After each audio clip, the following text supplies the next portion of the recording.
திமுக என்ன தெரியுமா சொல்றான் ட்விட்டர்ல வந்து, நாங்க பெண்களுக்காக வந்து மகளிர் உரிமை தொகை கொடுக்கிறோம், மகளிருக்கு வந்து இலவச பஸ் கொடுக்கிறோம், சுய உதவி குழு கொடுக்கிறோம், அப்புறம் பல திட்டங்கள் நாங்க பண்ணிருக்கோம், அதை கொடுத்தோம் இதை கொடுத்தோம்னு சொல்றாங்க.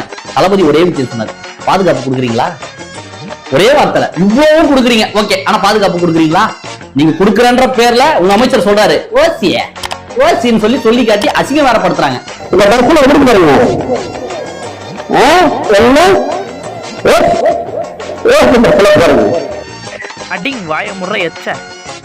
அதெல்லாம் மக்கள் பார்த்துட்டு தானே இருக்காங்க, இந்த பெண்கள் பார்த்துட்டு தானே இருக்காங்க.